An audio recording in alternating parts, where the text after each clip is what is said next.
Hey guys, I'm Complexity QXC, and I'm going to be talking a little bit about the Intel Extreme Masters Katowice. And specifically, I'm going to be talking about the prize distribution, the format of the tournament. So for those of you who don't know, the event that happened in Poland not too long ago was a 100,000 winner-takes-all grand finals to cap off the season, the current season of the Intel Extreme Masters circuit.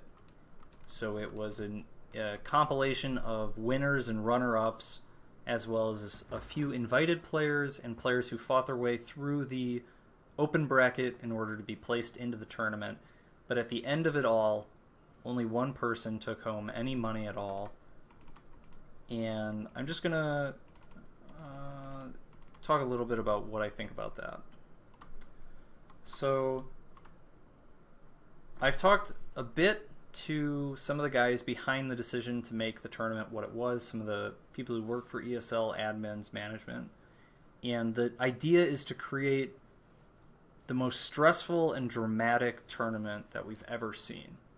When you know that every single game is so important because there's literally nothing of value besides some WCS points, but really nobody cares about those compared to actual money. There's basically nothing of value unless you win the entire thing. And so they wanted to put people in a situation where what do they do when everything is on the line? When there's no looking back, when there's no hope if you fail. There's no consolation prize at all. And it led to some of the most interesting games, some of the highest level of play that we've seen. And it is also a completely unsustainable, terrible format that I hope nobody ever really does ever again. And it basically comes down to, this is our job. And if we can't if only one person is taking home money at a tournament, you're leaving a lot of people out in the cold, and a lot of people who just don't have, they won't be able to sustain themselves with a structure like that.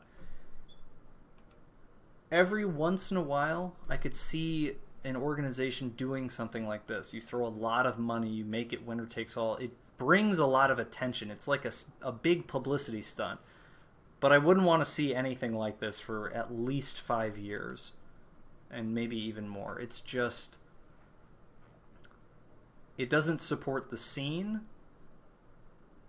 And when I say the scene, I mean the people playing the game at the highest level.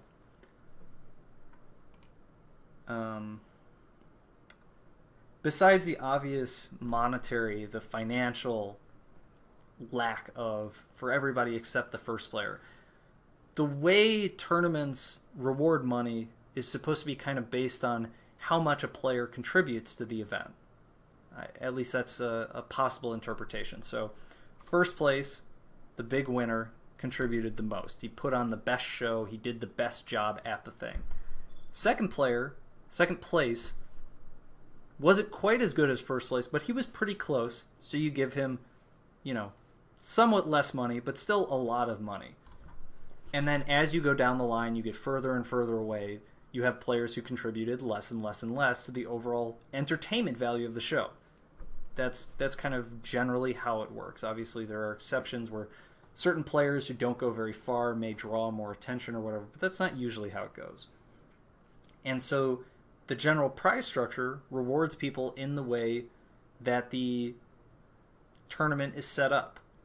It's basically, we put on this tournament, it brings us so much income from so many viewers and so many, sponsorship, things like that, advertisements, and then the payout is kind of a reflection of how much each person contributed to making that overall show as enjoyable and entertaining as possible.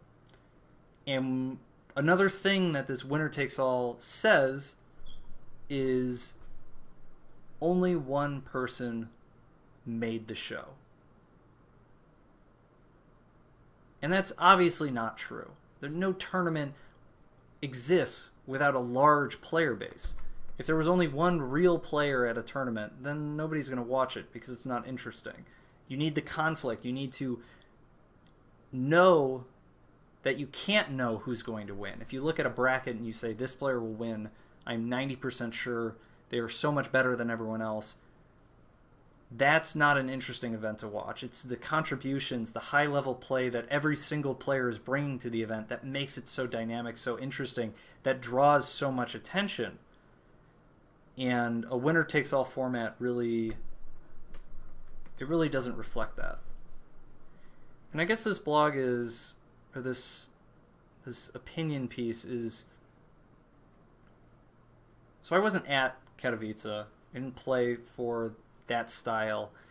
This is just kind of my reflections after I spent some time thinking about it, post-event, as well as also kind of a plea in some way for hopefully nobody else will take this idea and try and run with it. It makes some sense for the smaller tournaments, you know, $50, $100, winner takes all. That's reasonable.